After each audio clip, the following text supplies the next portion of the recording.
Hey guys and gals.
Hey there. Oh, my wonderful, wonderful peeps. How are you doing today?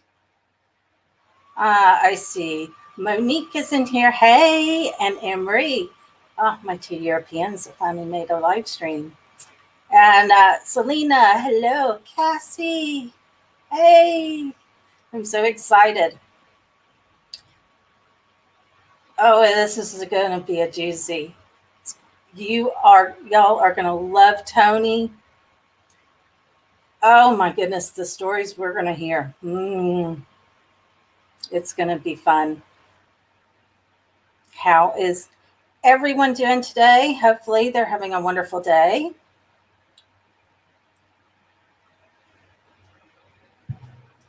I know, Anne-Marie, isn't it wonderful? Y'all got to finally make it.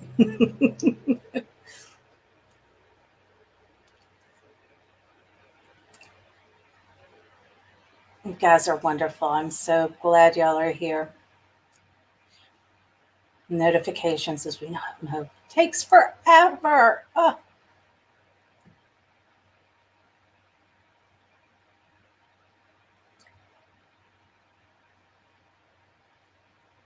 Everything's good with us, Selena. Hanging in there. It's a gray, not very pretty day out, but that's okay. So why don't I go ahead and let's introduce Tony with Entity Voices Paranormal Investigations, and let's pick his brain. Hey, Tony. How you doing? Good. I'm so glad you're here. Oh my gosh, everybody's going to love you. Well, thank you. It's a pleasure to be here, and thank you for the invite. Well, thank you for giving me the opportunity. Nothing better than to pick the paranormal brain. So, of course, as always, we'll start out with the typical questions. What got you guys interested in the paranormal? Well, that's a real easy question to answer. It was my wife. When I was a young kid, my father was a physics, chemistry, and physical science teacher. Mm-hmm. And growing up, everything I asked, how does this work? Why does this happen? It was all scientific-based answers because that was his forte. That was his background. So the paranormal didn't really come into play. And when I think back, I might have had some paranormal experiences at a younger age, but I probably dismissed them because, like I said, his background reflected on me. Well, then I met my wife and we started dating, and she would always watch the paranormal shows that were out at that time. And she'd always say to me, come on, you got to watch this. This is so cool. Well, I wouldn't last more than 3 minutes watching it. And I'm like, come on, this isn't real. This is just TV. And then about 11 and a half years ago on Valentine's Day, which we'd normally go to a resort, hang out by the pool, have drinks, she said, I want to do something different. I said, okay, what do you want to do? She said, I want to go ghost hunting. I was like, oh my God, you're kidding me. But of course, it's Valentine's Day. And I figured unless I wanted her mad at me until next Valentine's Day, right, I should probably try to appease her. So I said, okay. So I did some research because I had no idea. I didn't think about the paranormal. I had no interest in it, didn't believe it even existed. So I found a hotel that had a reputation of being haunted, and I booked a weekend for her. Thought I was done.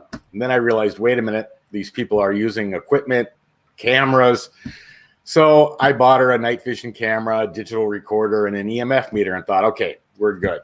I figured this stuff would sit in the closet for the next 5 years till we threw it away. Right. So we go on this weekend, and I played along, and she had a blast, and that was all that really mattered to me. But it wasn't until she got the recordings, the videotape, the pictures back home, and she started reviewing it. And she was calling me over every 3 minutes. What the heck is this? listen to this voice. Where did this come from? I was shocked. I probably took 2-3 months trying to give it a rational explanation. Mm-hmm. Couldn't. So finally, after getting frustrated reviewing it, I said, okay, you know what? I can't explain this. Let's go back.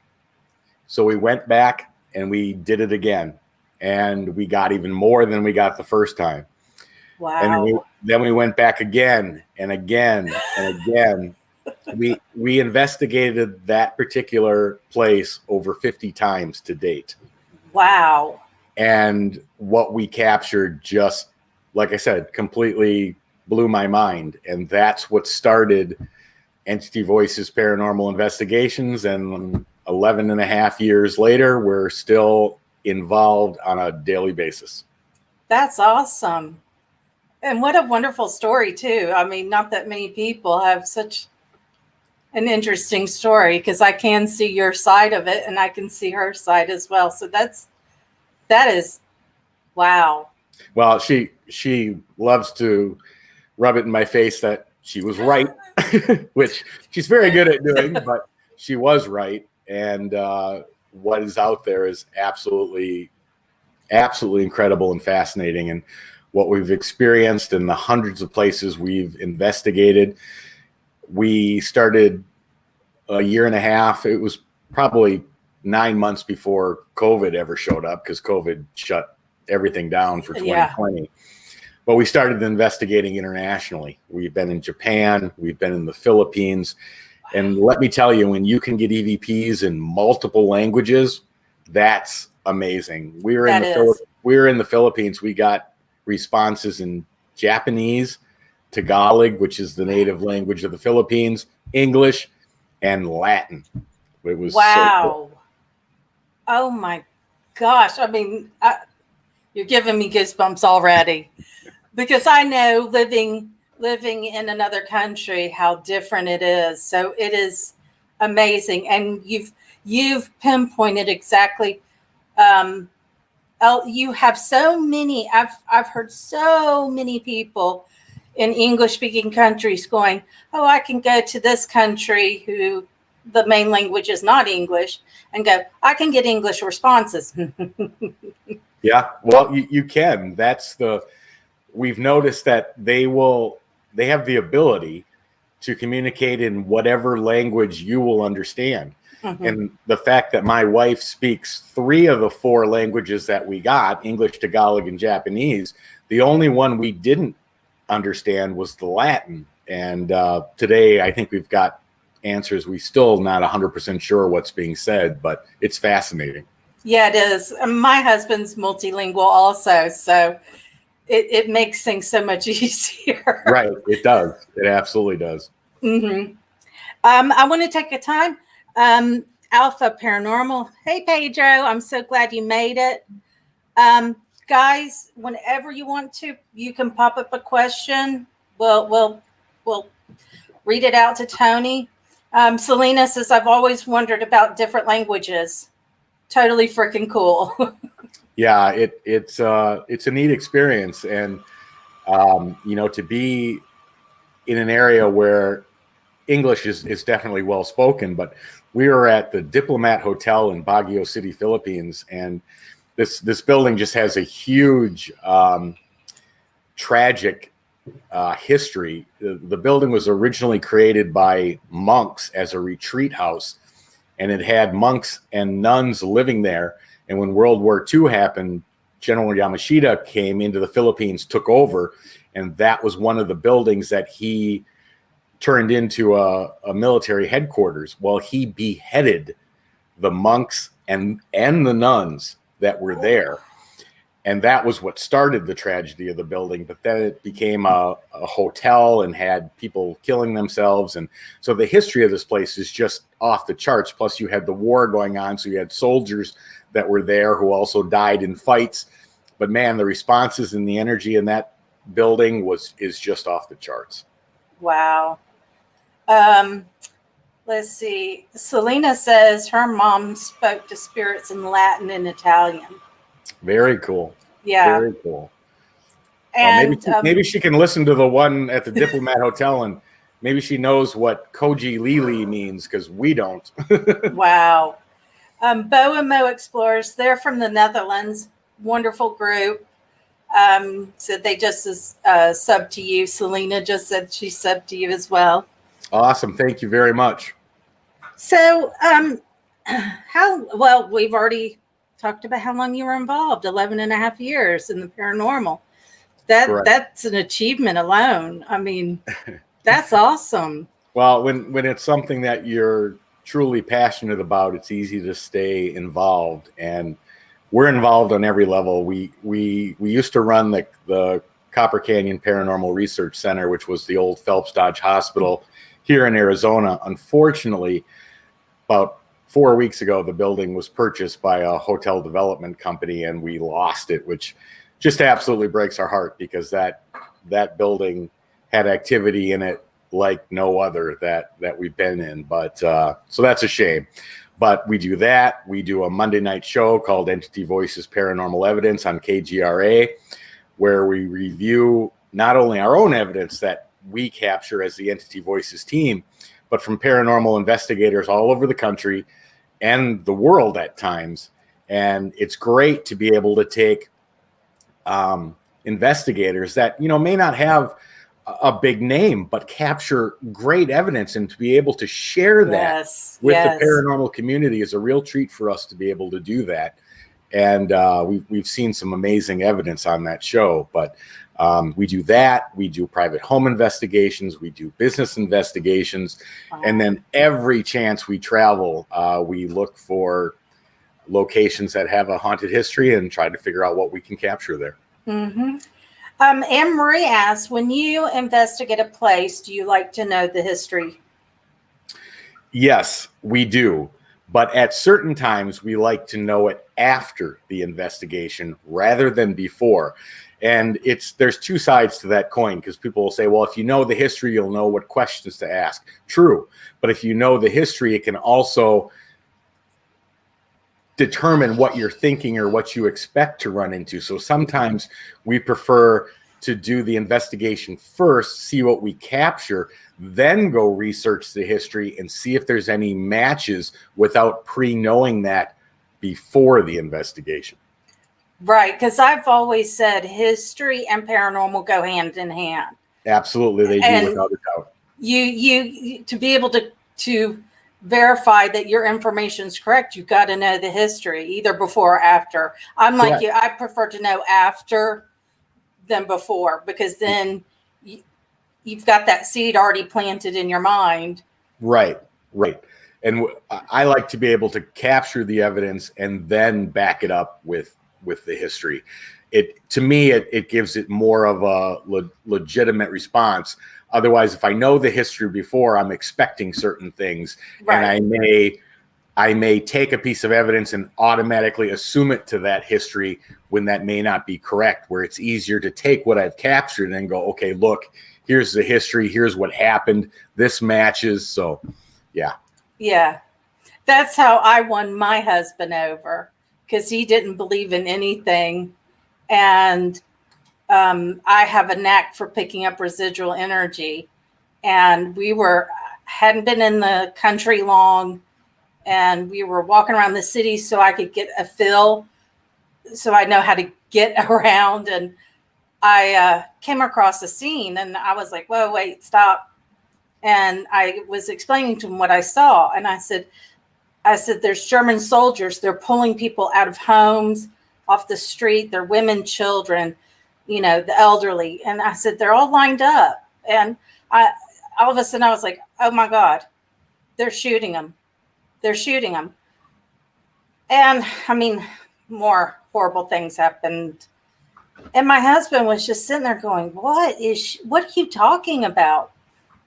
We got home, and he was rummaging through a room that was storage and had books. And he was like, this is where we were. How did you know this? It was in the book, and it showed the corner. He has grown up in the city. There's even a plaque, but it's not in English, it's in Dutch. And he didn't even know there was a plaque there. And he's like, how did you know this? That's incredible. Yeah, and that happens. I mean, people who are sensitive can pick up on that stuff, and yeah, I completely agree. So when did you form your team, Entity Voices Paranormal Investigation? 2010. Oh, wow. Wow. And Yeah. you, if I'm correct, you do have a person on your team that does have gifted abilities. Yep, that's Chris Allgood, and he's had it basically his whole life. I mean, he had experiences, incredible experiences as a young child. In fact, one of them, one of his first experiences was his father at the time did maintenance in a cemetery, and Chris was playing with another little boy, and his father walked up and said, "Who are you playing with?" And Chris is like, "The little boy right there." And his dad's like, "There's no little boy right there." And that's kind of how it started for him. But he does have amazing abilities. And the other thing about Chris is he was also a former police officer. So his abilities to go on an investigation and to pick out details that the average person would just overlook is incredible. And when you combine those two abilities, his sensitive abilities with his police work and being able to pick out little bits and pieces of information that normally get overlooked, makes him an incredible investigator. So yeah, he's a huge asset to the team, and there's not a team member that's not a huge asset. Everybody's got their own specialties and skills, right, and it makes for a fabulous Entity Voices team. No doubt about it. Yeah, I've watched y'all's, podcasts that you all do together, and y'all have got such a great rapport with each other. It's awesome to see. Yeah, it is. And one of the things our audience always asks us is, hey, can we see some investigations with you all together? Because at times, we have different schedules, we have different work schedules. So a lot of the times we investigate separately. We're also in different parts of the country. But wow. we're planning 2021. We got some planned in August and other areas that we're going to do together. So we're really looking forward to that. That is so awesome. And Monique with Bo and Mo Explorers says, when you go on a tour and you come near Netherlands or Belgium, to let her know, she awesome. Would give you a tour and good places for investigation. That's fantastic. And I can't tell you how much we appreciate that. To get overseas is on our bucket list. Now that COVID's starting to settle down, we may be able to make that happen. Time will tell. I know that there's still concerns with international travel, but if that ever happens, you bet we will. Oh, yeah. And they're a good team. They're really good. She puts out good evidence. So, out of all your investigations, which one is your favorite and why? That's a common question that gets asked. And I guess my answer is that there are so many different places with different energies, different experiences, different captures, that it's hard to pick just one. Some of the top locations that stick out in my head are the Queen Mary. Love that location. We got to do a 4-day live investigation through the dark zone on the Queen Mary.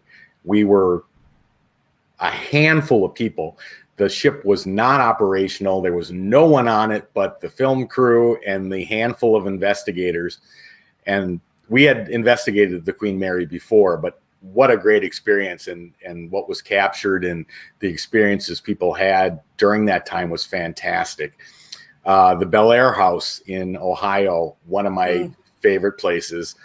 Old South Pittsburgh Hospital.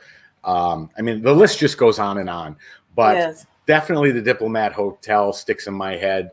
The old Phelps Dodge Hospital, one of my favorite, but of course we controlled it. So we had 24 hours, 7-day access, 365 days a year. So that was great for us. But you know, there's so many different experiences that happen at multiple different locations that we've been to. It's really hard to pick just right. That's awesome, though. I mean, because you do have some people that are just stuck on this is what, you know, we want to investigate, you know, and so it's nice that it's an open book with you. I just want to say hello to Frank and Amy with Full Dark Paranormal, who her ears must have been burning because that's who I was talking to you about. Her and Ryan are in upstate New York. Awesome. So now you guys do, as you mentioned, private residential investigations. How often do you guys receive requests for help? And has it increased over this past year? We probably receive a minimum of 2 to 3 a month. There are times that we may go a month without one, and there may be times we have a month that have more. But typically, I would say we probably are involved in 2 a month. Wow. Was there an increase with, you know, the whole pandemic? Yeah, there was. Was that because people were at home more? Was it because they had more time to notice things happening? Possibly. The reasoning behind the increase, that I can't put a finger on to say here's why. But did we notice an increase? We did. The drawback to it was that because COVID was around, functional, contagious, it did prevent us from being able to help a lot of the cases that were reported just because of the dangers to both, you know, the family that was reporting it and us as investigators. And then we got a question. What do you think about the stone tape theory? You know, it's an awesome theory. I won't deny that. My personal opinion, you know, there's some things I don't know I necessarily would agree with, and there's some things that I do agree with.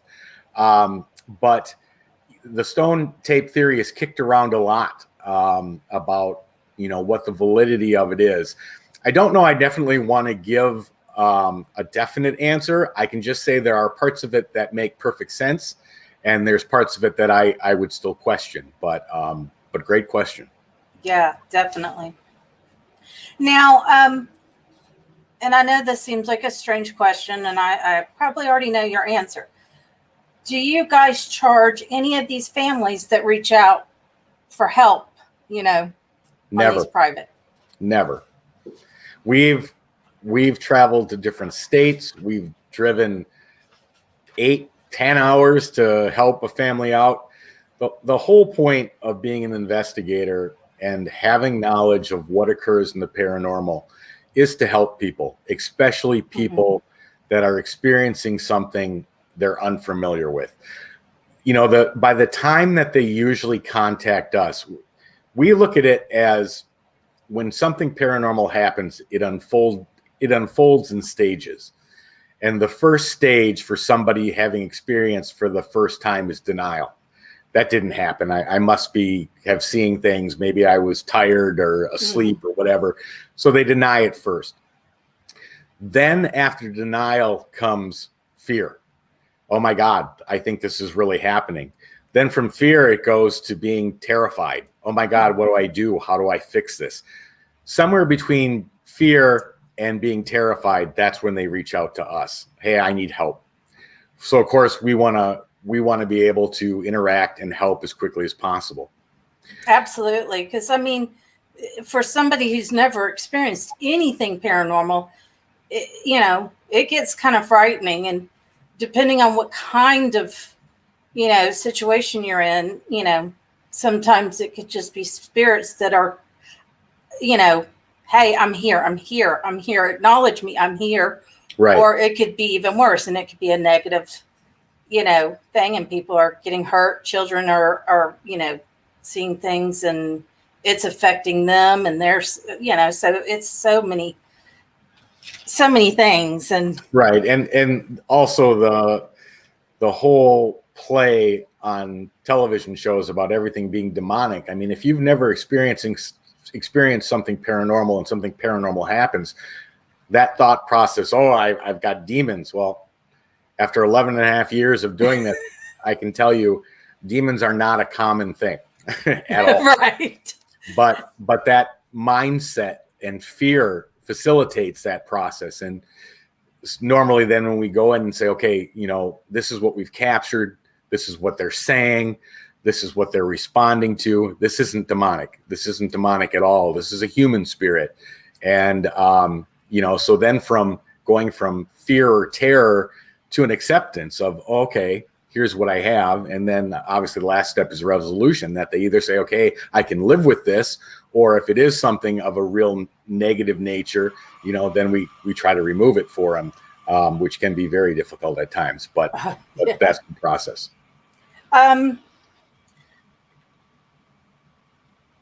On one of these residential cases, how do you guys help lost spirits or remove any negative spirits? And if the case is a nasty one, do you guys have a backup plan? We do. And we've dealt with these situations over and over and over. The first thing we do is identify what's there. If it's a human spirit, you know, chances are it can be adapted to and lived with. Right. Now that depends on the homeowner and what their thought process are, what their fears are. But we've had cases where families have called us, and one of them, I think you're going to play the clip today. So I don't want to ruin that one yet, right. But that was one of them where we, after they heard the recording that we captured, they were able to identify the spirit's voice as, I think it was an uncle that had passed away 6 months or so prior. And they realized, oh my God, that's who's in our house. Other ones, yeah, we've had to call in backup of people that have been trained. Joe Thompson is our direct contact when something is above and beyond our ability. He was recommended to us years ago by Reverend James or Archbishop James Cloud. He's been doing this 30 plus years. In fact, he just helped us out in a case a week and a half ago in Las Vegas. But yeah, we have connections. We've been doing this long enough. We know who can do this correctly, who does it well.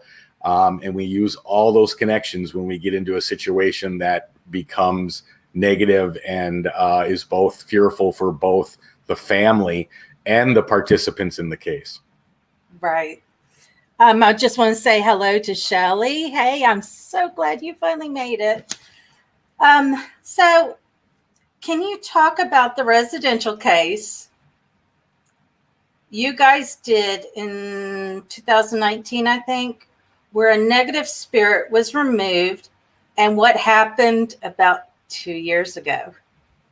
Yeah, this was the one I actually just said that Joe went out to Las Vegas. So about 2 years and 3 months ago, we got a call from a woman in the Phoenix area, and she was telling us that something negative was in her home. And not only was it affecting noises, sounds, object, but she felt like it was literally attacking her. And at night, doing inappropriate things while she was sleeping. So, of course, we went over there. We investigated, and absolutely she was correct. She had something in the house. It was not nice at all. And she sent me a recording. I asked her to set up a camera in her room and let it record at night. And then she called me up and she said, it's here. I can feel that it's here. I know that it's here. I said, okay, turn the camera on and let it record. And then ask questions. Ask who's there. Ask what it wants. So she sends me this recording and video. It was both. And you can hear her asking the questions, but you could hear the spirit respond. but you couldn't make out what it was saying. So we adjusted the audio so that we could hear what it was saying. It took forever, but it was worth it. The answers this thing gave were off the charts. Now, when we did that, you couldn't understand what she was asking anymore because the audio got manipulated to ungarble what the entity was saying. But the answers that it gave were just off the charts.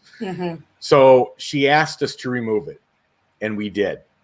Well, once we cleansed her house, we salted the doors, we saged, we did holy water, St. Michael's prayer, everything. And it did work to remove it. But my wife had a recorder running when I was explaining to her that, you know, the entryways are now blocked. This thing basically screamed out on the recording, "F you, Tony, we'll get you." So, of course, we heard that clear as a bell and thought, okay. So, you know, we kept our eyes and ears open, knowing that this was probably coming. Well, then 2 years later, the case in Vegas that we were just talking about, I get this recording from this gentleman saying something negative is here. And he sent me an EVP recording that he tried to do. There was 2 sentences that were garbled on the EVP. The next sentence was, "And we're back, Tony, F you." And this is two different states. 2 different states. Yeah. Called me out by name. Said the same thing they said to me when we removed them from the first location. 2 years, 3 months later, here's that same voice again. I think we did a live session about it on my Tony Rathman Facebook page. So if anybody wants to take a look at that, all the clips are there. The audio is there. It's as clear as can be. It gave me goosebumps. I mean, because the voice is so, I mean, it's the same voice. Yep. I mean, that it blew me away. And that for the fact that it was in another state now. Yeah, you can remove them, and it can be done. We've done it many times.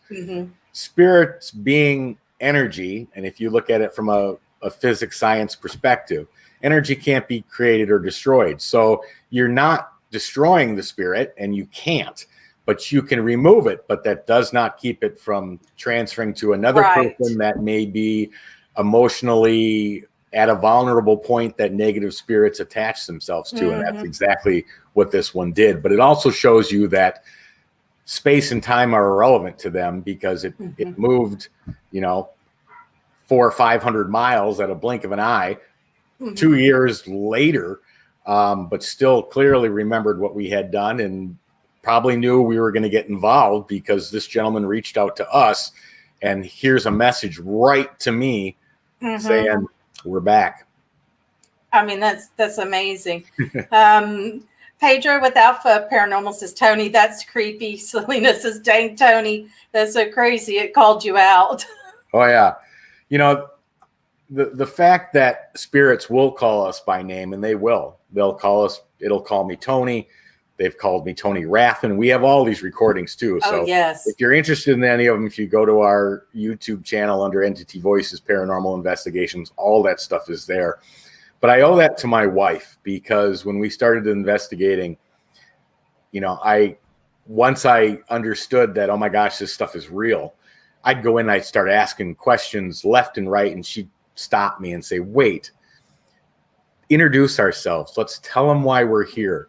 Let's tell them we're not here to hurt them, that we just want to communicate." So she started this process, and so I followed along, and that opened up doors to us that I probably would not had access to had she not done that. They picked up on our names, and we started noticing that they would leave EVPs using our names. And then we noticed we would go to locations we had never stepped foot on before, and they would use our names. So it was an incredible experience to walk into a place that you had never been and have some spirit you've never interacted with say, "Hey, Tony," because whether there's a universal consciousness they share or however that works, they can do that. And we've we've caught it over and over and over. Absolutely. Because when I interview somebody, I really dig into them. And I mean, it blew me away. But your wife is right, because I have told people that, these are human spirits. You have to take your time and talk to them. Right. Acknowledge them, and respect given is respect gained. I mean, it's a give and back, give and take situation. Absolutely. And especially dealing with children. I mean, I've told people, there's one guy who investigates, and I've told Michael, I said, I love it. The minute you knew there was a child spirit, your voice softened. You started talking to her in that soft tone, engaging her. I've told people, I was like, look, you can't go in there and go to a child spirit who lived a traumatic life and died horribly, and want them to talk to you about that. That's not how kids work. You got to go in there, ask their favorite color, what their favorite cartoon is, what's their favorite toy. I said, engage them, and they will give you a lot more once they trust you. Couldn't have said that better myself, and you're absolutely correct. But yes, especially with interacting with human spirits, they were once human. I mean, let's face it. How many times are you gonna allow somebody into your home asking, when'd you die? What, make a noise? But if you treat them like human beings, and whether they have a physical body or not, their personality is there, their free will is there. Talk to them like you would talk to any other human being. Show them that respect. And the responses you get will multiply tenfold, because, like you said, to show respect shows respect back. And that has been one of the biggest things we did correctly, thanks to my wife. And what got us so involved in EVP and ITC work, because the communication we can get is just mind-blowing, what we've received. Well, and I also tell people too, how you live is how you are in the afterlife. So if you're a good person or you're a negative person, that's how you're going to be as well too. So, I was like, I think people tend to forget that part. Anne-Marie wants to know, has anything ever followed you home? More times than we can count.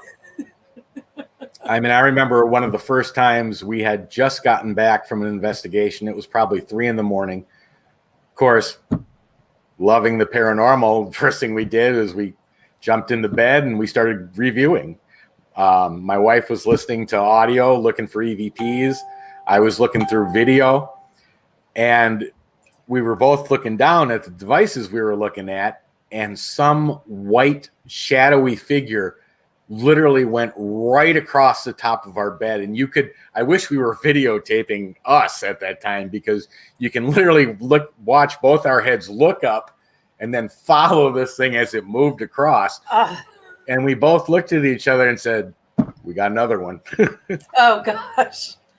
Let's see. Selena says, a little girl at Yorktown, and she just did her first live investigation. Wow. So at Yorktown, she said, little girl said, hey, and asked who I was, and turned the page of the book I was reading to her, even though I didn't read. Her favorite book was Pokey Little Puppy. So she read a different book to it. Wow. And Alpha Pedro says, when I do my investigations, I enter a place with respect, and I don't understand that sometimes investigators had to provoke and disrespect spirits. We completely agree. There is no need for that at all. I understand that, some investigators think that will provoke the response. I mean, that was the whole theory behind doing it. Does that work at times? It may work for them, but in the long run, it's not going to get you the answers you're hoping for. Let's face it, every time you get an answer in the paranormal, there's 100 or more questions that follow it. So it's a long process. Provoking them will only cause you trouble and make it harder to get answers going forward. So, we don't recommend it at all. No. And I just want to say hello to Crow. He just came in. So we're about halfway through. So I figure we'll throw some of your clips up. And I know and I'll tell you guys, one of the clips you will have to have headphones on to hear. So if you want to, you can go back and re-listen to the stream and see, or you can go to his channel. Let's see. The first one I think we're going to show is I'm Not Ready. So do you want to explain to everybody while he gets the video pulled up? Sure. So I think it's playing. No, not yet. So this was captured at the old Phelps Dodge Hospital in Arizona. And we actually had, I think it was the night prior to this recording, a spirit in the hospital give us his name. And clear as a bell, he said, "I am Michael." Well, I went back the next night and tried to use Michael's name to get him to communicate. And I said, "Hey, Michael, you gave me your name. Are you here? Communicate with me." And Michael's not the only one that responds in this. In fact, you can hear this really deep background voice. But I can go into more detail after the clip is played. Okay.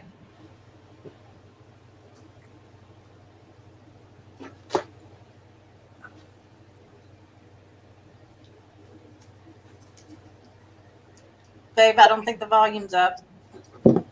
Hold on. Yeah, there's no audio. Hold on.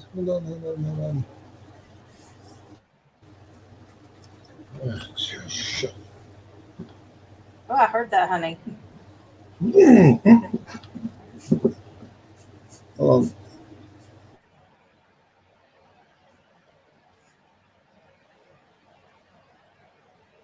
Having a hard time, I guess. Just check the include audio box underneath before you play it.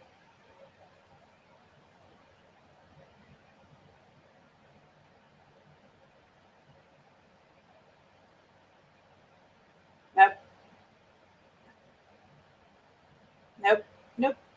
Didn't get it, honey.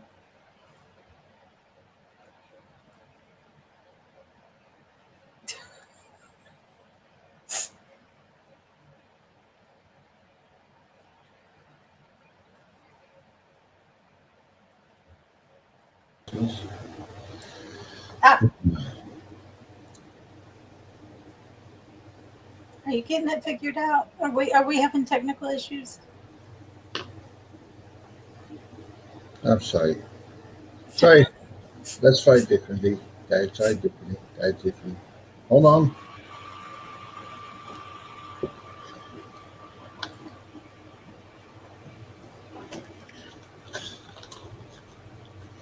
Okay, bear with me for a minute. Just a small minute.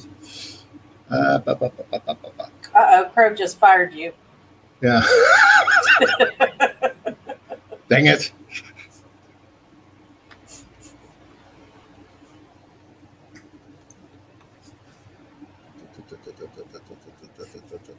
You're having a harder time than usual, honey. Mm-hmm.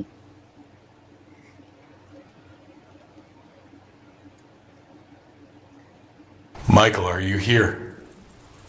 You gave us your name. Can you speak with me?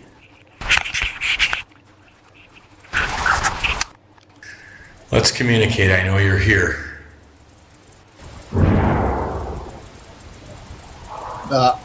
Oh, I think I heard you. Now what did you do?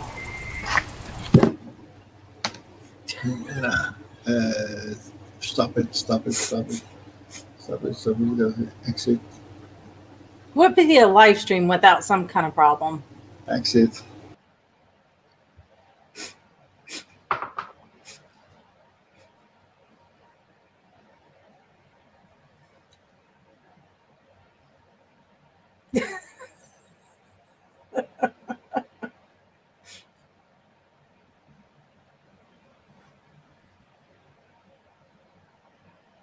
It has been a crazy, crazy day. So it doesn't surprise me.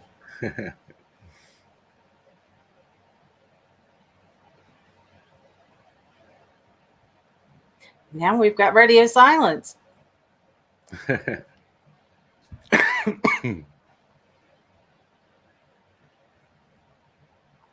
Should I go on to the next question while you figure something out, honey? It is too early. Woke him up too early. Monique says, Tony, your background is amazing. Thank you. Prison. Perfect place. Yeah.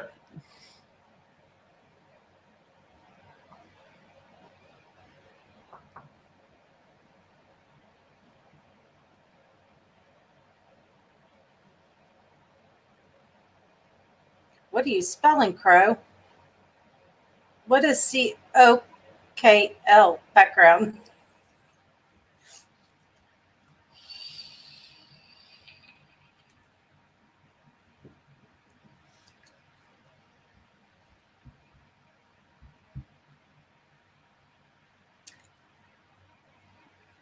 Ed, do you want me to go to the next question while you work things out? Yes, no, maybe. I am back. Hold on. Emery says, what location would you love to investigate while we wait? We have a bucket list of locations. We want to get to the suicide forest. We want to get to actually one of them that's completely on my list is we have not had the opportunity to get to Waverly Hills yet. So that's another one that is on the top of our list. Out of all the places that we've chosen over the years to go to, Waverly has always been there. But they're only open certain months, and they, 2 days after they list their schedule, it's full. So yeah, that's always the challenge, but we'll get there soon. I know the Conjuring House, the minute they opened up, bam, they booked solid. Yeah, well, because it's based on reality. I mean, the Perrin family experienced things unlike anyone anywhere else. And, the Warrens were involved, and they had just traumatic experiences that occurred, as well as some, non-traumatic ones. But the paranormal activity in that location is off the charts. Jennifer and Corey, now the new owners, are, sharing different investigations that are happening. In fact, they have a new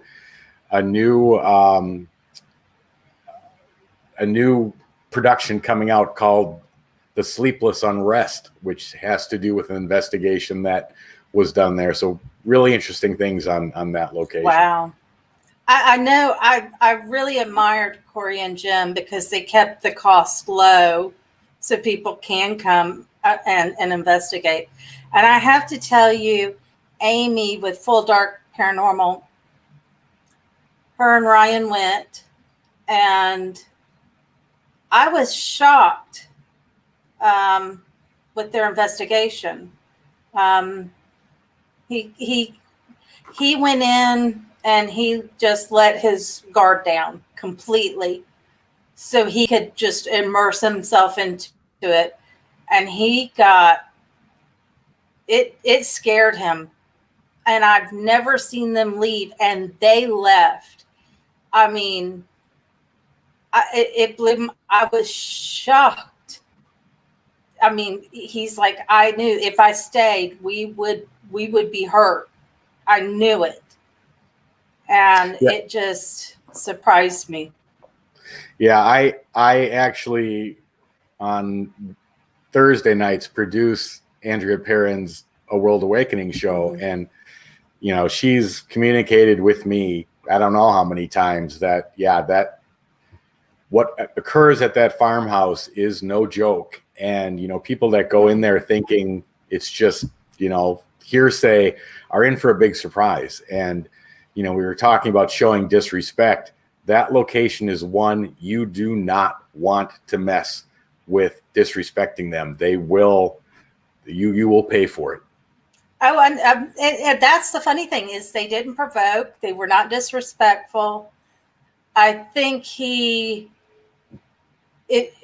just probably just let his guard down too much and opened up to something that they weren't prepared for. Like she just said, weird house for sure.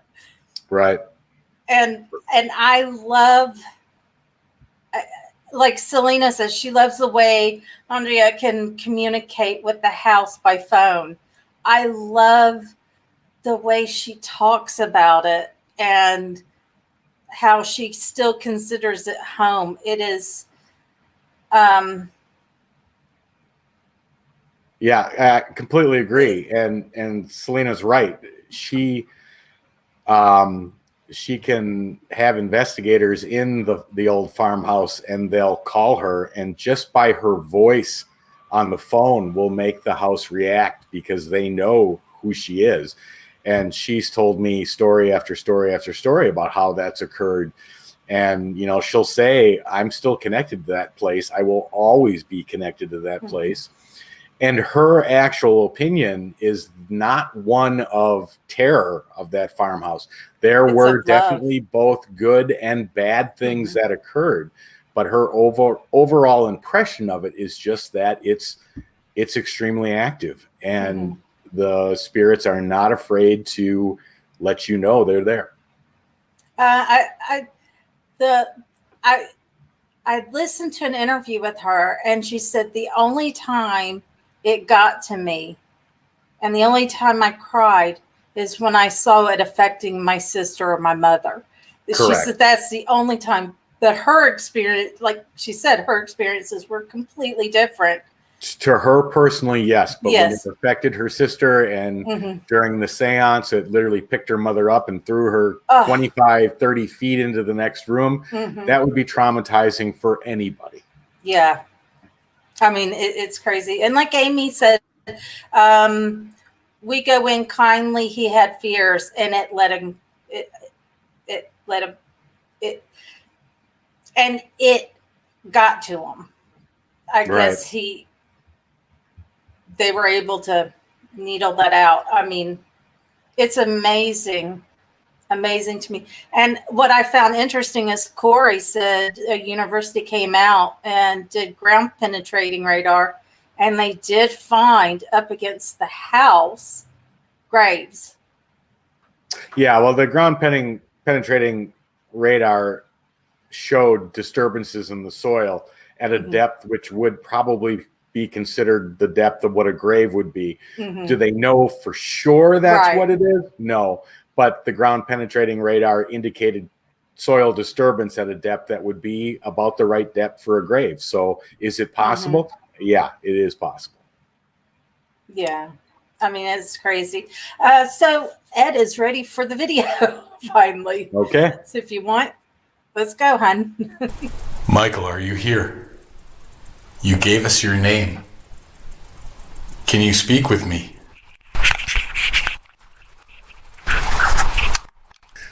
Let's communicate. I know you're here.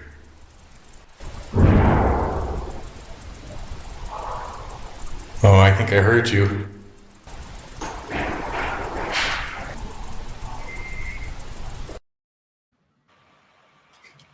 Wow. Yeah, so he did communicate back when I called him out by name. And the funniest part was the statement of him saying, "I'm not ready, I'm coughing." This was an old hospital built constructed in 1918, opened in 1919. But for him to say that, and not having a human body anymore, and we found that they say lots of things that would seem as if they did. They'll tell us they're cold. They'll tell us they're thirsty. just things that don't seem to make sense. And then coughing is one of those that sticks out. But he clearly did answer. Wow, that's crazy. So the next video is the camera is not working. Okay, this was the private home investigation that I was talking about, where they said that there's something in the home. They're seeing shadow figures move through the hallway. Their youngest child was getting scared at night, said something's in the room. So we went over there and we set up motion detectors, laser grids, digital recorders, night vision cameras in the area that they said they were experiencing this. And we had everything so that the camera would capture the motion detectors going off, the laser grid being disturbed, everything in between. Well, my wife turned on her recorder as we had everything set and walking away. And I think it was one of our teammates said, hey, we're leaving. If you can walk up and down the hall, go ahead. And we walked away. On the recording was the voice that we were trying to determine what was in the house. He actually left an EVP. And I'll let you play it before I go further, and I can explain what happened. We're back.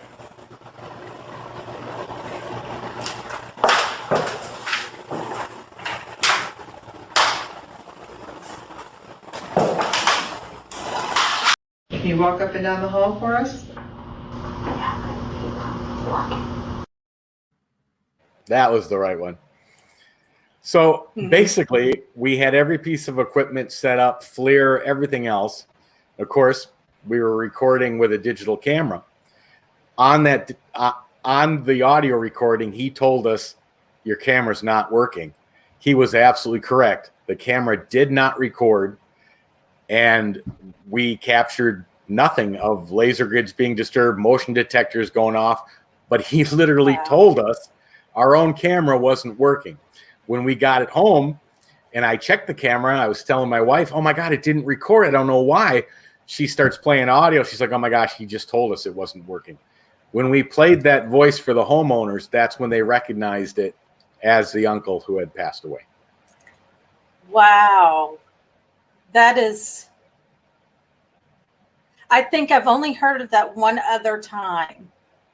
And then I saw that and I was just like, okay, blow me away. That's crazy. So the third one, which we saw, is We're Back. And this is the one where you have to have headphones on. And I think you'll explain also. Yeah, this is. We're back.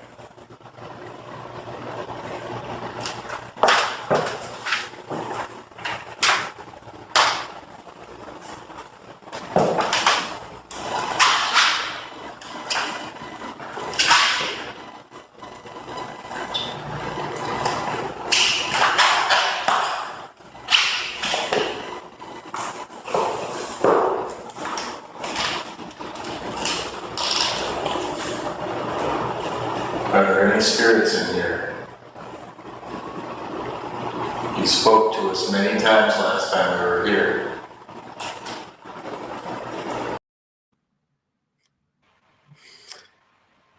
So that was the hotel that Sheree and I first went to. That was the place I took her on the first investigation. This was probably an investigation somewhere in the 20s. And they would literally communicate left and right. They never liked it when we went into the workout center, which is where you saw in that clip. It was actually the manager's old apartment in the 40s, which they converted. But the activity in that building is quite extensive. And the interesting thing is you hear all the pops and the clicks, but those aren't you walking around. Because I like I said, I really dug in, and you had to really up the volume. Actually, we didn't mess with the volume too much, but they will use environmental sounds to project their communication. And a couple of those clicks might be the wooden floor, but you can clearly hear the vocal, the tone of the vocal, and the words being said, even when they incorporate the natural environmental sounds that are occurring. And that was one of the things we always told people when we got into EVPs was, people were always like, okay, don't say a word. It has to be absolutely quiet.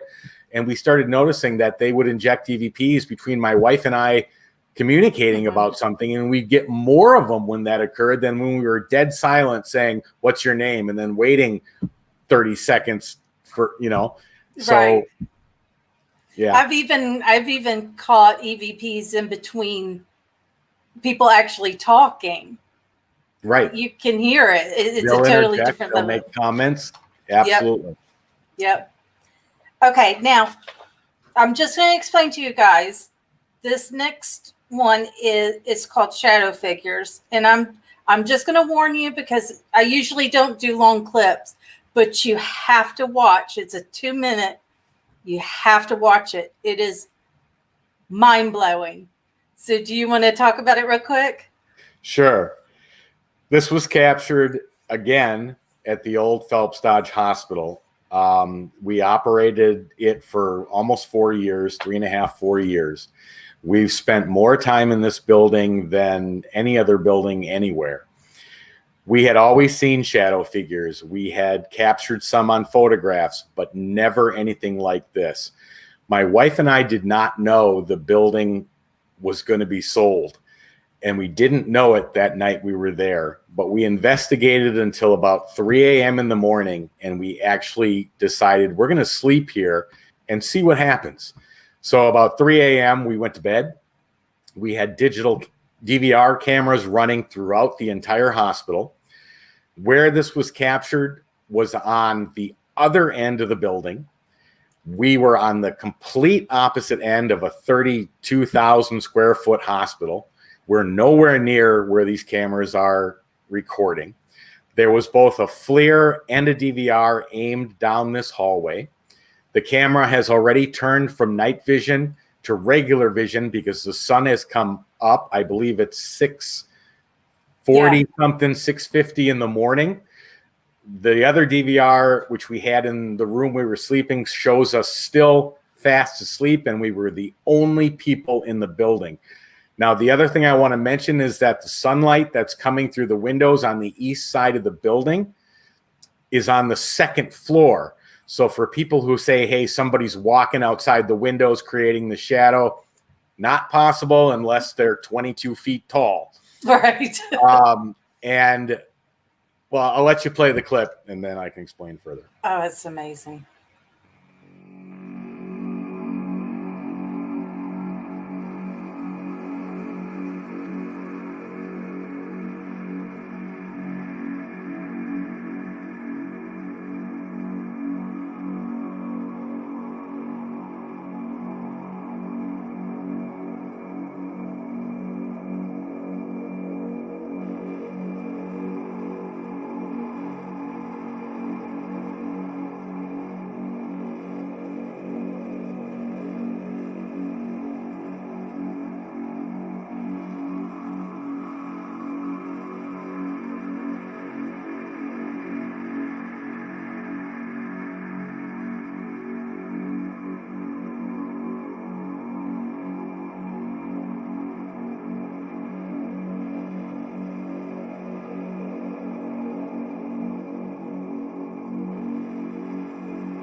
Oh gosh. Oh, I saw that and I was like, it doesn't cast, because some people could say, oh, well, maybe it's somebody. No, that's not a normal cast of a shadow of somebody walking in the background.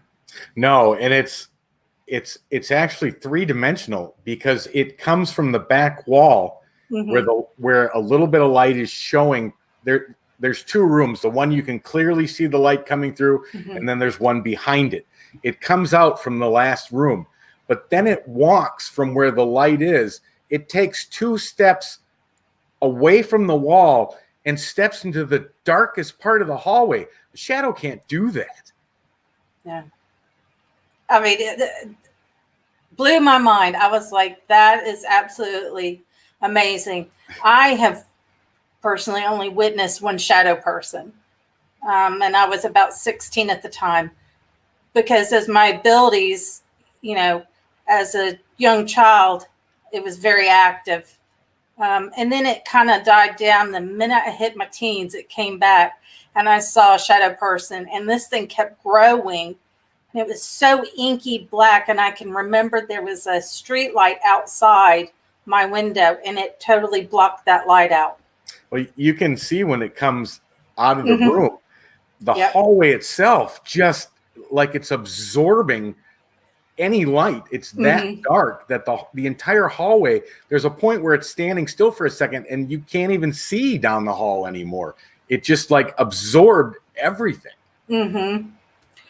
And Amy at Full Dark said they were actually going to go to the hospital to investigate in 2020. Yeah, I wish it was still available to do that. It is gone now and probably will never return, which is a shame. But the experiences we've had there and the captures we've had there were absolutely amazing and life-changing. You will have to go to his channel, because I'm telling you guys, he uploaded a video while they were sleeping in that hospital the same night, correct? Correct.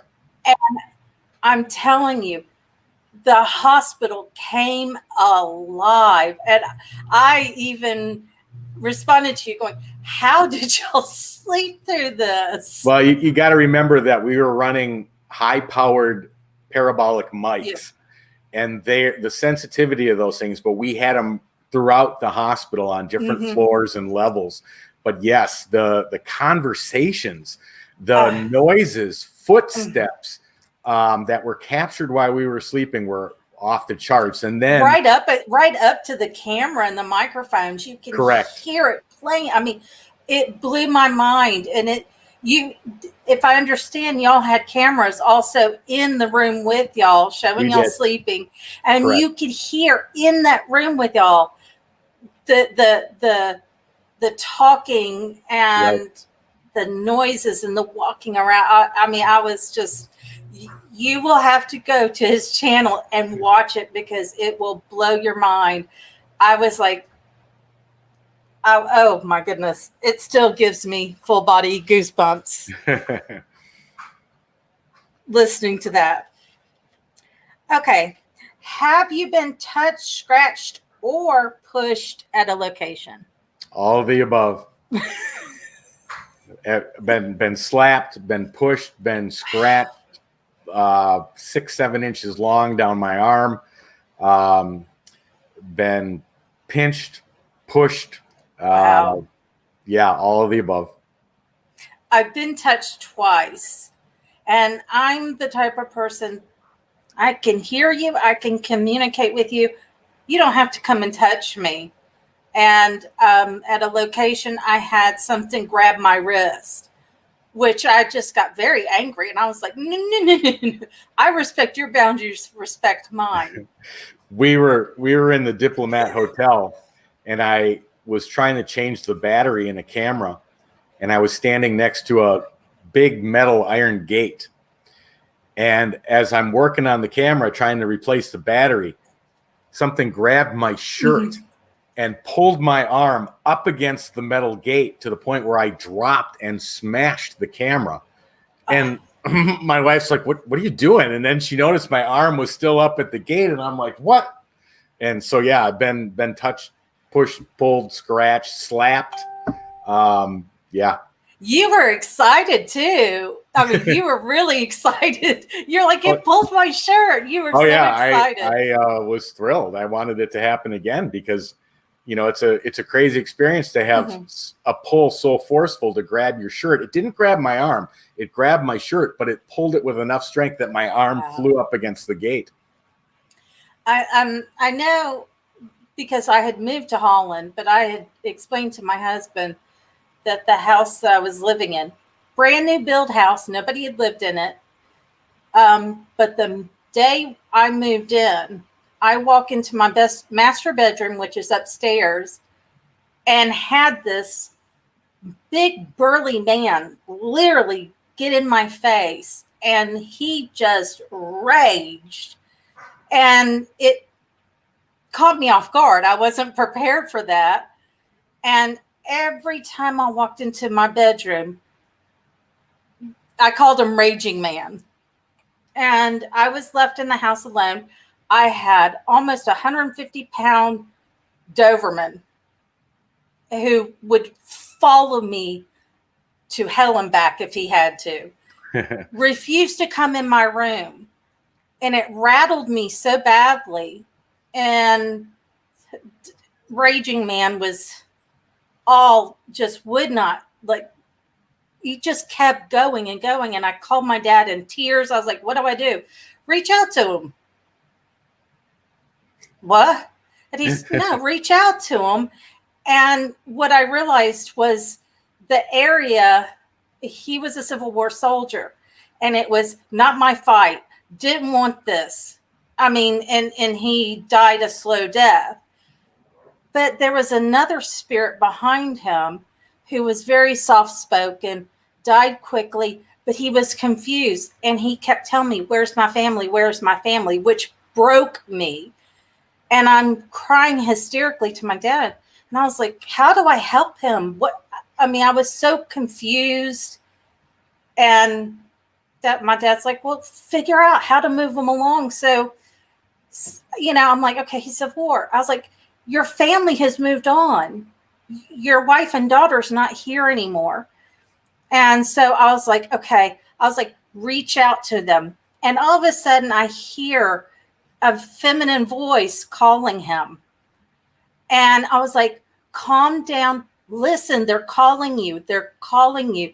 And when all of a sudden it just was poof, gone. But Raging Man never left me alone. So I moved to Holland thinking, oh, I got rid of him. And we were laying in bed, sound asleep. My foot's hanging out, and he grabs my ankle. Wow. And I knew immediately who it was. And I sat up, and I'm cussing, and don't ever touch me. And my husband's like, I didn't touch you. What are you talking about? And luckily, because there's so much activity, he disappeared. And good riddance. Ooh. That was just terrible. So, I don't like being touched. It's a very weird, creepy feeling. It is. If money wasn't a problem, what location would you love? And we answered that because you were talking about Waverly Hills and all that. Suicide Forest. There's so many. I mean, the world is littered with places with unbelievable paranormal activity. And, it'd be a dream to be able to hit them all. Yeah. I mean, just being in Europe, we got to go to Luxembourg. And I had found out my grandfather, he passed away right before I turned 3, adored me. I was the only grandchild. And we found out he fought in the Battle of the Bulge. So my husband was like, well, let's go to Luxembourg and visit the area. And the history is just so steep. And I find in other countries, it's just different with different cultures. It's different. It's just very different. It is, but that's what makes it also exciting is to experience those differences. It is. Is there anyone you would love to collab with? Yeah, there's a couple of people. One by the name of a gentleman from the UK, actually, by the name of Don Phillips, and him and I. Oh yes. Him and I have been communicating recently. I think I'm going to get the opportunity to not only have him on our show, but working on some options to be able to do some stuff with him when he comes back to the U.S. So amazing individuals, got some amazing abilities, Yes. not only from a paranormal side, but almost pushing supernatural. So Yes. that's one that definitely comes to the top of my mind. There's a lot of great investigators out there. People like Johnny Zaffis and I don't even want to start naming names because I don't want to leave anybody out. But the good thing about doing paranormal investigations is you can always learn something from somebody else. I don't care if they're a well-known name or not a name that no one knows at all. Everybody does things differently, and you can learn from anyone. And in order to achieve answers in the paranormal, that's part of what has to happen is we have to work as a group. No one's going to figure this out on their own. No, that's what I always tell people. I love the paranormal because there's not one set way to do things. Everybody does things just like people that have they're born with gifted abilities. We all do and see things differently, just like with investigating. Everybody has their own way of doing it. So that's what intrigues me. And like you said, it doesn't matter how well known or how small of a channel. If the evidence is real and you're honest and truthful, then right, that's what matters. Mm-hmm. I remember Dawn because there was a UK channel that I followed who interviewed Keith Linder. Yep. Yeah, and that's how Don came over to investigate that case. Yep. Did a really good job with it too, and that was he did a couple of other places while he was here too.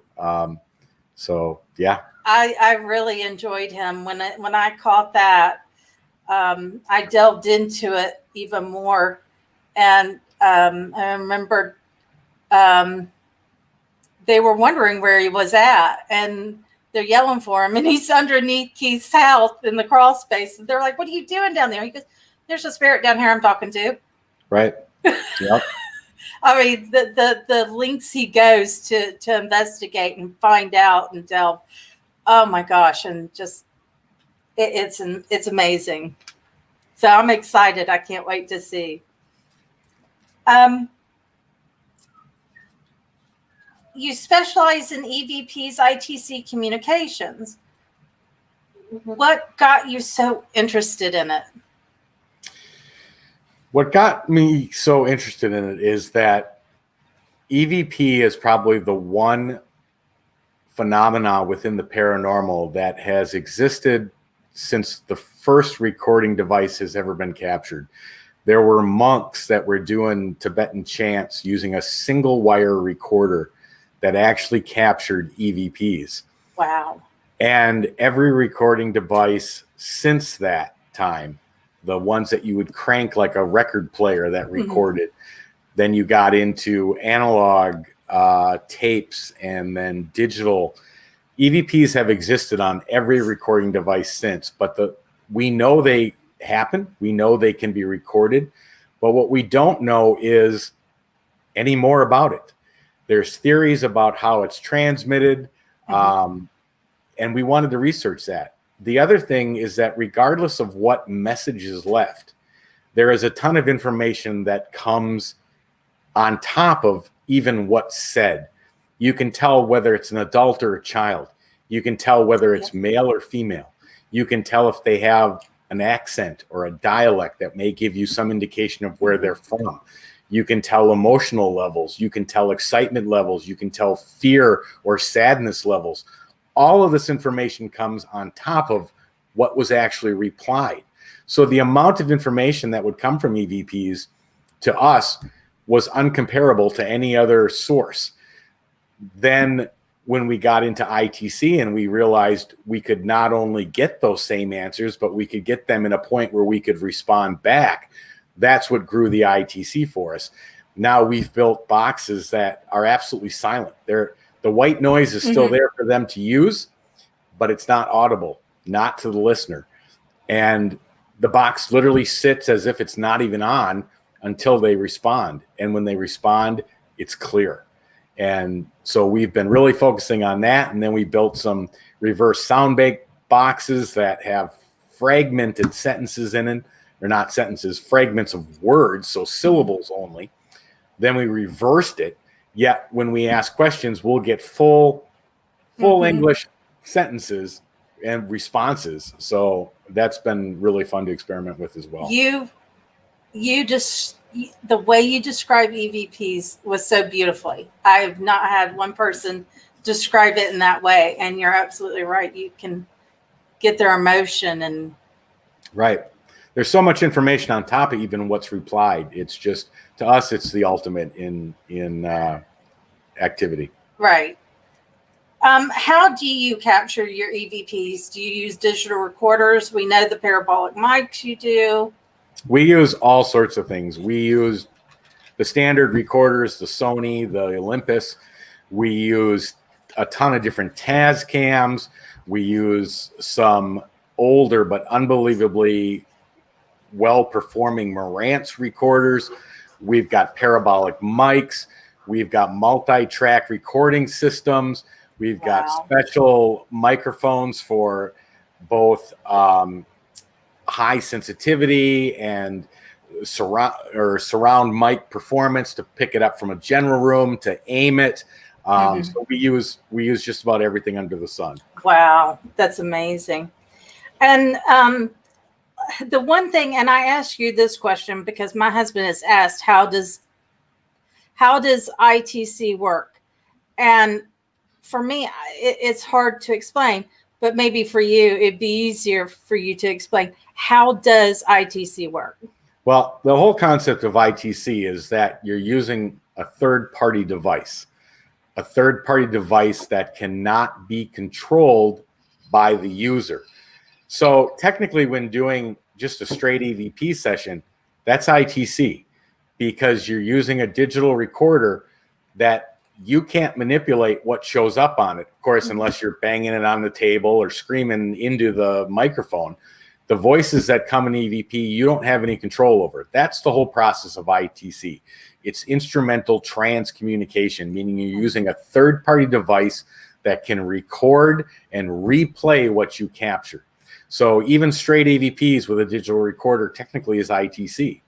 Right. But the cool part about using a spirit box ITC is that you get those responses in more of a real time, which allows you to elaborate on your responses back to keep the conversation going. Wonderful. I mean, because it's really hard for me to explain to them how it works, and it's like, I just listen to it, because if you get a direct response to your question, then you know it's not radio. It is the direct response. And give me just 1 second. I think my dog locked himself in the room. That's okay. That's okay.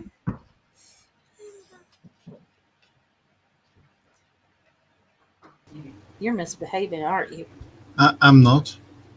What are you talking about? Now, I still wonder about the airwaves and ghosts. I still wonder about, are they short wave, long wave? Yeah, I mean, anytime you're using ITC and you're using a scanning radio, you do run the option of picking up stray waves. I mean, there's no doubt about it. What you have to do is, anytime you're working with ITC, it's all based on two things: relevance and timing. What question was asked? How quickly did the response come in? And was it relevant to the question you asked? And you can say, okay, yeah, that makes sense, but that doesn't mean I'm still not picking up stray radio waves. Correct. But when you live in Phoenix, Arizona, and the two most popular spoken languages are English and Spanish, and you've got radio stations that pump out both, when we use our spirit boxes and we ask a question and we get a response in Tagalog, we know that's not coming from any radio station. We know that's not coming from any shortwave, long wave, or anything in between. That was a paranormal message aimed to my wife that she would understand. When we ask questions and they are calling me, it's Tony Rathman. I'm sorry, radio waves are not using my name on a regular basis, if at all.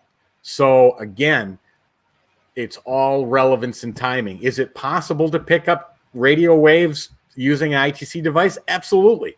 But that's not what you're looking for. What you're looking for is responses that go above and beyond what would be randomly floating through a dial. Now, our devices will automatically skip known radio stations and not go to that frequency to skip them. It'll expand on both sides of the dial past before the 88.6 and above 107.9 to broaden those spectrums. So you're looking for responses that are not typical of something that's transmitted over radio stations. I mean, if you're hearing 99 cents at Circle K, or you're getting radio. When you ask a question and those disappear and your response is clear, both from a timing and relevant standpoint to the question asked, then you know you've probably got a direct link connection and getting the answers you're expecting. The other thing I have explained to him is the other way you know that you're getting a direct response is if you ask the question more than once and you get the same answer.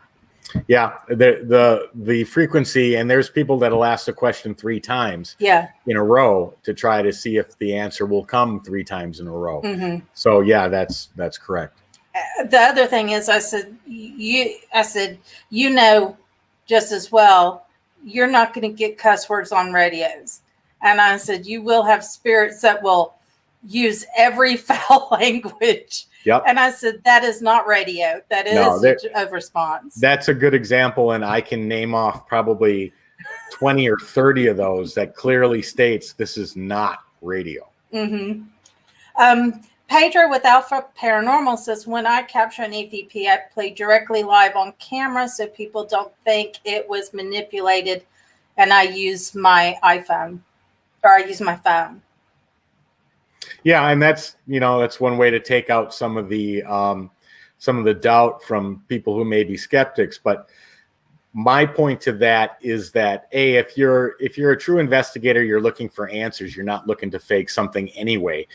And most of the investigators that are out there are doing just that. They're showing true captures. The second thing is, I don't care if, and I'll just use this as an example, but if somebody was out in the forest trying to look for Bigfoot and they lost their car keys and Bigfoot literally walked up and handed them their keys, they'd still doubt it. There are skeptics out there that no matter what level of evidence you show them isn't going to be enough. And because of the way that technology is and the fact that video, audio, anything can be manipulated, you have to go off of the fact that you're showing what was truly captured, what you truly believe to be paranormal, and that's the best you can do. Right. Whether they want to believe it or not, that's up to them. We're not here to convince anybody. We're only here to show what we've captured. Mm-hmm. Anne-Marie says, what do you take with you paranormal equipment wise on investigations, and which ones do you prefer? Well, the last investigation we had the car so packed with cases. I think we've got something like 28 cases of paranormal equipment. Wow. It's always nice to have as much as you have, because you never know what device or multiple of devices is going to work the best with that location. What devices do I prefer? The basic ones: recorders, EMF meters, spirit boxes. The simpler the device, sometimes the better the responses. But there are times that, I wouldn't want to have been in a location without the FLIR, without the parabolic mics, so it varies, but what do I take with me? Everything I can fit. I know, because I had showed my husband your video with the flare where you saw the woman standing, I think it was in a doorway. Yep. And the minute you went forward, boom, it disappeared. But you could see her Right. moving. And I showed my husband, and he says, "There you go." And he's a hard person to win when it comes to the paranormal. And that's great. And we always try to make sure that what we put out is the best of what we've captured, just because, like I said, I mean, we're not doing it. We don't get paid for this. We don't, we're doing it just because it's a passion and an interest. And we want to show other people who are interested what's out there and what can be captured. And when somebody like that comes along and says, okay, yeah, that looks great, that always makes us feel fantastic. Right. Shelley says most true investigators are the first to debunk themselves. Yep. We're our hardest own critics. That's absolutely correct. And that's the best way to do it. If I see one more dust video of people claiming orbs, for the last 10 years, I've been seeing this.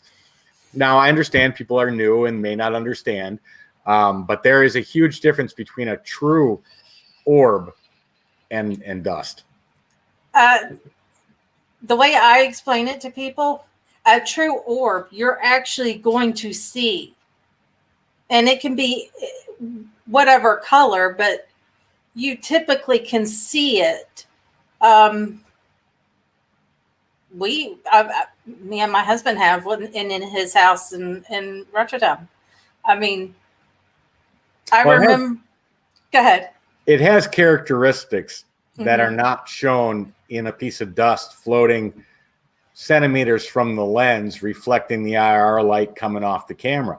A true orb will give off its own light source, not one directed from the camera. Right. The aspects of it, you'll usually see a cell wall. Inside that cell wall, there'll be rotating energy. It'll usually leave a trail, not a trail like a piece of dust going by, which is just like a blur, but an actual trail of that trailing energy.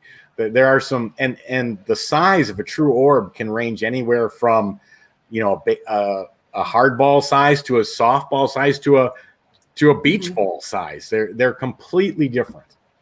I mean, we have a picture that I took where our home was 3 floors up, and I'm taking a picture of my husband. He's fixing to go walk the dog. He has our kids strapped to his chest, and there is this huge orb, but it had this very bright white wall on the outside, and then on the inside, because we blew it up to see, because I was like, but it's not raining. There's no moisture, and it's just this one big one, and it blew my mind.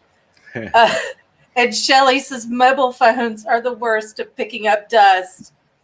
Yeah, the dust is right on the lens too. Yeah, especially if you're in a dusty environment. People claim orbs while their dog's rolling around on the carpet. Guess what? That stirs up more dust than the human eye can pick up. And especially if the camera's lit, we've done demonstrations to people saying, well, dust doesn't move like that. There was no airflow. The minimal amount of airflow to move dust around. I mean, if I take my finger and I go like this, that's enough to create a snowstorm of dust flying past the lens. So we've actually done demonstrations showing people that and how we can create what they're saying are orbs. And we're saying, no, that's dust here. Look. Pedro with Alpha Paranormal says, I captured one in my child's bedroom, and it traveled over my kid and went very bright and traveled a long distance. And then Shelley says, skin cells are everywhere and they can look like orbs. Absolutely. Absolutely. And if you have a pet, cat, dog, their dander is outrageous.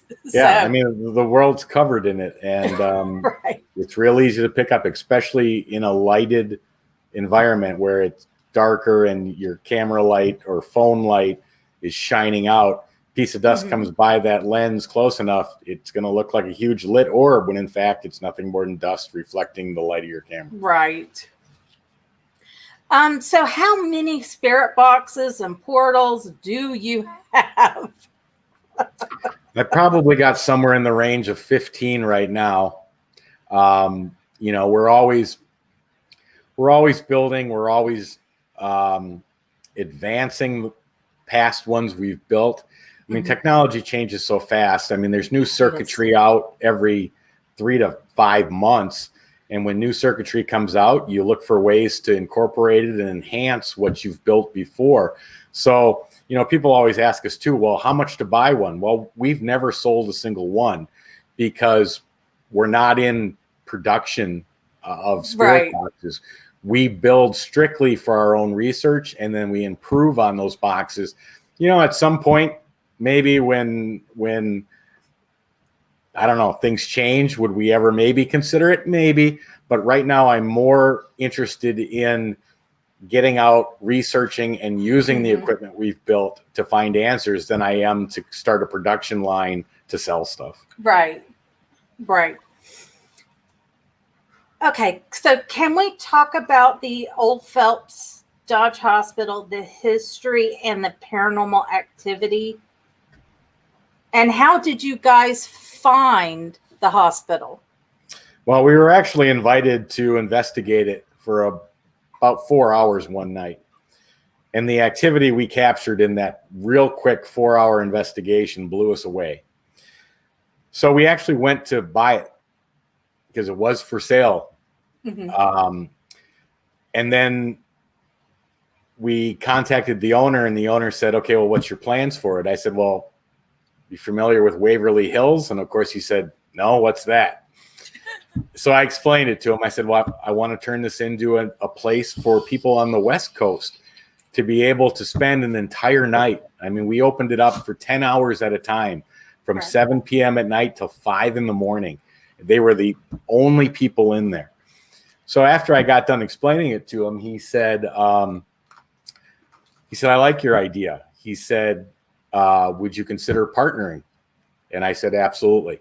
So that's how we got involved in it. And hold on one second. Sure. Thank you.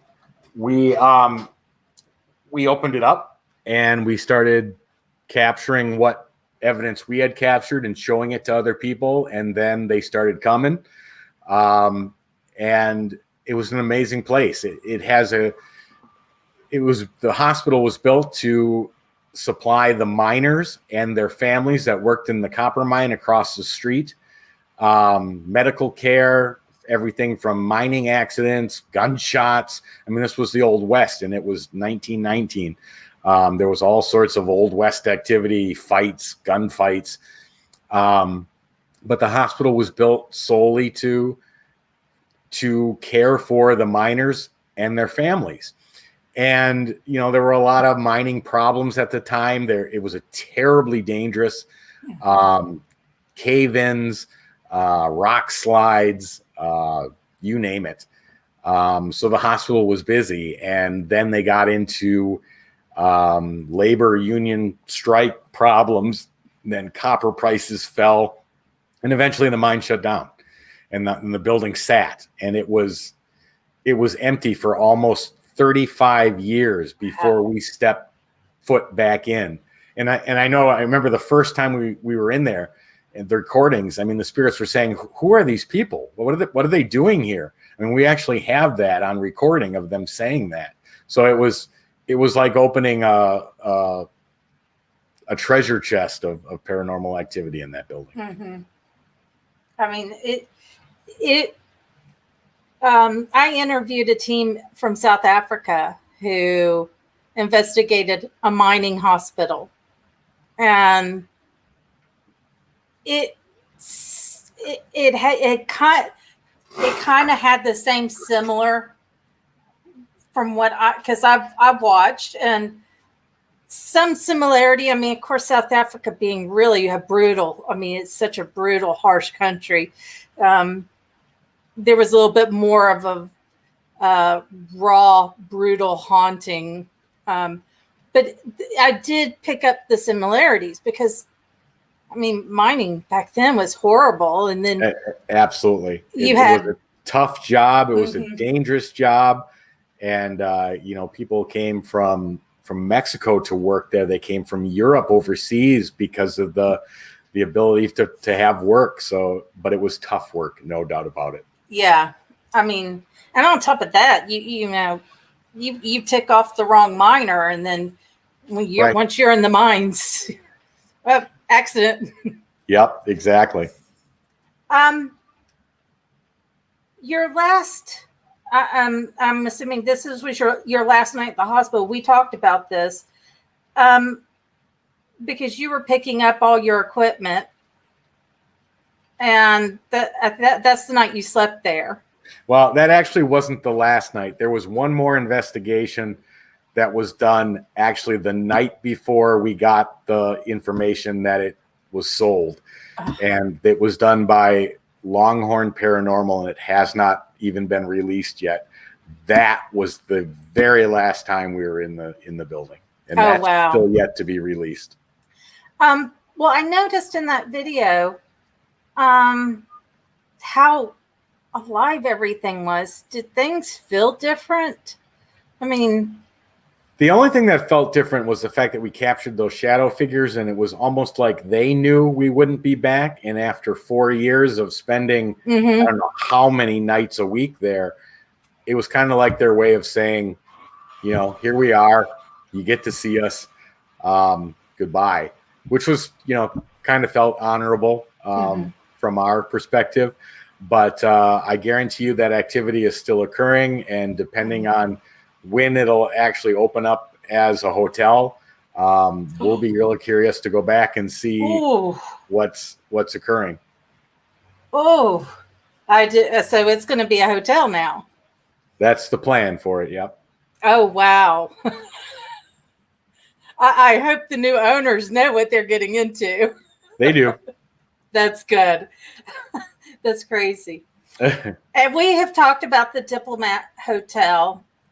The history and your experiences there blew me away. I mean, I you're in another country and they're calling your name, your first name. They call your first name, last name, last name.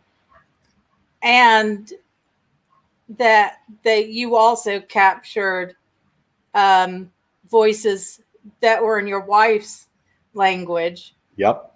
It blew my mind. Yeah. There's a clip on our YouTube page where she's actually asking questions out loud, and you can hear answer after answer after answer. And I could even hear some of it with my own ear, but that place was crazy because the second we walked in, you could hear them speak to us. We could hear it with our own ears. And even the security guard that let us through the front gate, because we had to get the mayor's permission, signed letter from him to be in there at night. We did get that. And the guard at the gate took it, opened up the gate, let us in. He took 5 steps towards the building, which was 400 yards away. Yeah, he said, that's as far as I go. Have fun. Well, that's real comforting. Well, so we knew that, but yeah, it was funny to watch him stop that far away and be like, that's as far as I go. That's amazing. I mean, because this place just blew my mind listening to it. Shelley says she can't wait to watch more on your channel. I'll be happy to have you watch. There's some really interesting stuff that's up there, and definitely. Some of our better captures are there. I think there's like 350 videos or somewhere along that line. Mm-hmm. Everything from spirit communication, spirit boxes, investigations, EVP captures. So yes, definitely go check it out and enjoy. Did you find a difference in hauntings outside the United States? Yeah, there is a difference, and like I said, that was one of the most exciting things about getting out of the U.S. and being able to experience that. But you know, the cultural difference and how the community reacts to places versus, you know, there's been a big influx of interest in the paranormal, but then you've got cultures that are deeply seated that if it's spiritual, you don't mess with it. And you know, the Philippines is one of those places that they fear it and they won't go near it. But it's interesting to see how different spirits react that are from different countries. And I think that one of the most amazing things is the similarities, not the differences, Right. but the similarities on how you still get EVPs, you get them in languages you can understand. You know, that I think is the most interesting thing to me, is that not necessarily what the differences are, but that whatever that afterlife is, there's more similarities regardless of religion, culture, background. That to me is fascinating. The one thing that I find interesting is in Holland, you know, they acknowledge it, but really to find a haunted location that's for the public it's hard. And the one thing I had learned is in France, they're like, yes, we believe in spirits, we believe in hauntings, but we leave it alone. Right. And you will not find anywhere that will allow you to come in and investigate, because then, you know, if a manor or a castle said, yeah, come in, then people will be like, no. And you're kind of blackballed. Right. And I thought that was so interesting, because it was a French woman doing a documentary on this. She was talking about the boom and how big the paranormal world has grown, and how in the UK, how open everybody is, in that there's castles and manors that you can go and investigate, where in France, they're like, nope. Yeah, there's definitely different outlooks on it based on, you know, background, cultural differences. So yeah, I agree. And I mean, even here in the US, like I explained, here in the South where I am, you know, we grow up with ghost stories that are passed down, ghost stories. But to actually say, I can see and hear spirits, or we have a haunting, no. Mm-mm. And it's really hard to find places in the South that are very open and, yeah, come on, investigate. It's very, very hard. I mean, you have ghost tours, but that's different than actually being able to investigate. So it's funny. I mean, big difference. Yeah. Big difference. You guys were invited to the Dark Zone Queen Mary Virtual Haunt and Music Fest. Can you share with us your experiences on the Queen Mary? Yeah, like I said before, it was a great experience because the ship was completely empty, and that'll probably never be experienced again. Mm-hmm. Every room was open, every door was open. Not like if you'd walk down those long hallways and all the doors were closed. They were all open because there was nobody there.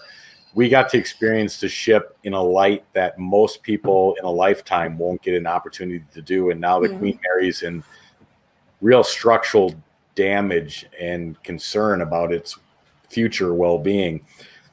But we had experiences that went from things that were captured within the actual paranormal investigations that were broadcast, shadows captured on full spectrum cameras, images captured with the FLIR behind the stage curtain, just so many things, SLS camera captures in the engine room, in various other parts of the ships, EVPs recorded throughout the ship, and then just a whole slew of experiences down in the engine room that were personalized that weren't necessarily filmed, but directors seeing shadow figures, people being touched, pushed, hair being pulled.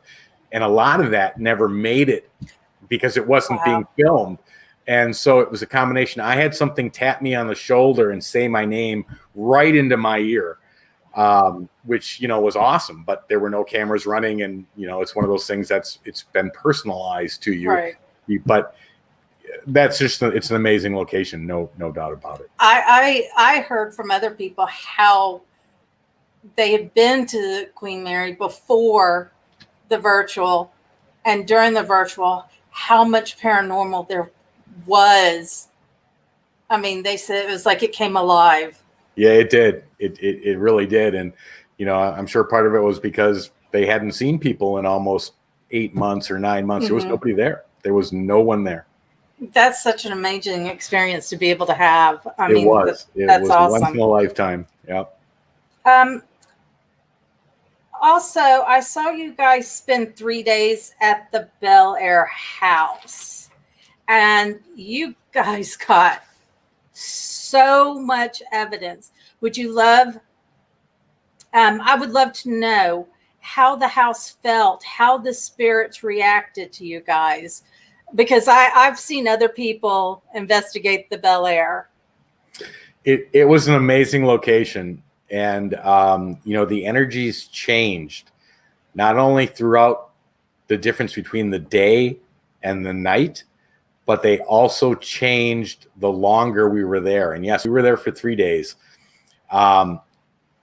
As we stayed there longer, there were some more negative stuff that started showing up. We caught some stuff in the basement that was just crazy, and the attic. It's a location that if you've never been to and you're an investigator, I highly recommend checking it out. It's got unbelievable activity. And I know Kristen Lee, who's the operator of it, I know they've been working on a show called, trying to remember the name.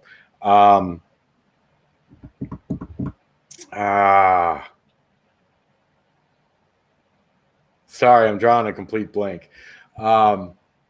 Paranormal Apprentice, I think it's called. Oh, wow. Where they took 6 female investigators who will actually spend a week in the house and be taught by Kristen Lee about paranormal and what's occurring there. So real curious to see what happens with that and when that will come out, because it'll be fantastic. But I highly recommend that place if you're an investigator and you've never been there. But I know Sean Austin investigated there.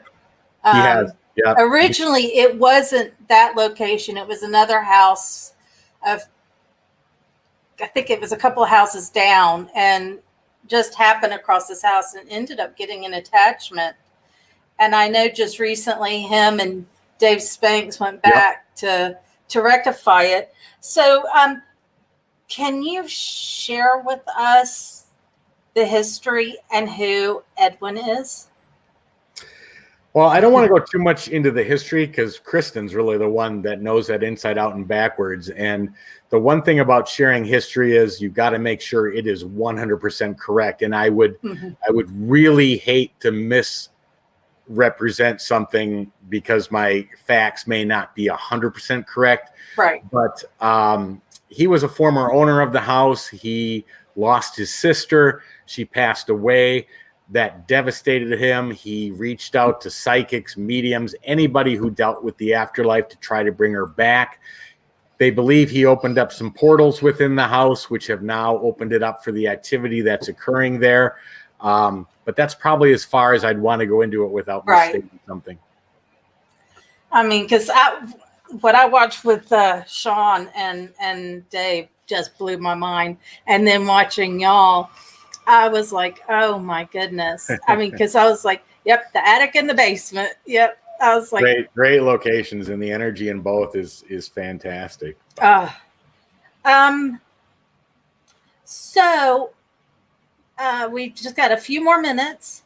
I wanted, because usually in the middle of something I do, the questions get to know you questions. So I wanted to make sure we had time to answer them. We have just a little bit more time. So my first question, get to know you. What is the best meal you've ever ate? Best meal would have to have been just this fantastically cooked ribeye. We were at a restaurant, and I mean, I love ribeye steak, but this thing was phenomenal. It was huge, and it's one that definitely sticks out in my mind as just one that I can't shake because it was that good. Oh, wow. Okay, 2. What would your warning label be? My warning label would say caution, paranormal enthusiast. That's a good one. Third one, what is the most outrageous lie you told as a child? That's an interesting question. Oh, man, childhood was so long ago, I'm trying to even remember. I'm drawing a complete blank. Not that I know I didn't probably tell some, but I just... I loved this question because I remember I made my sister do something absolutely horrendous. And it was, my mom had left us with this lady a couple doors down the street from us. And it was her first time taking care of us. And my mom was talking to her. She'd come to pick us up. And I made my sister do something absolutely horrible. 4, are you a coffee or tea drinker? Both, actually. Depends on my mood. I mean, morning's always coffee, night's probably tea. And the 5th and last question. Which historical figure would you most like to meet? Probably somebody who had feelers back in the paranormal. Thomas Edison. Definitely Frank Bach's creator, the original. Somebody who had an interest in the paranormal, the afterlife. There's so many that I could probably name off, but definitely somebody along that lines who had made research and progress, trying to prove that the afterlife did exist. Right. It'd be great to have a conversation with what their thoughts are and actually sit down and Radave would have been one I would have loved to have a conversation with. So yeah, those would be my answers. That's awesome. Thank you so much. You're welcome. I appreciate you having me on. I hope your audience enjoyed it. And like I said, if you're looking for other stuff we've captured, go to YouTube, Entity Voices Paranormal Investigations. We have a website, entityvoices.com. We're on Facebook, YouTube, either under Entity Voices Paranormal Investigations or under Tony Rathman. Well, I'll have your links underneath the video when I get done with this. And I appreciate your time so much. Thank you. You're very welcome. You're very welcome. All right. Have a good one. Thank you so much, guys. I appreciate you coming here. I absolutely enjoyed my time with Tony. He's an amazing guy. The captures you get are unbelievable. Oh my goodness. Thank you so much, guys. And I want to say thank you to Selena. I want to say thank you to Dantex. I want to say thank you to Crow because all of you guys are so wonderful and share out, my interviews that come up. Thank you so much. And everybody else in the chat, y'all are just as important. Thank you so much for coming. I absolutely appreciate it. And Anne-Marie, you know what? I know you had said that me and Ed should do a live so y'all can ask us random questions. Well, if people are interested in it, Sure, why not? I mean, my husband, I don't know if y'all could tolerate him. But thank you so much, guys. Have a wonderful evening. Have a wonderful night. I appreciate y'all coming.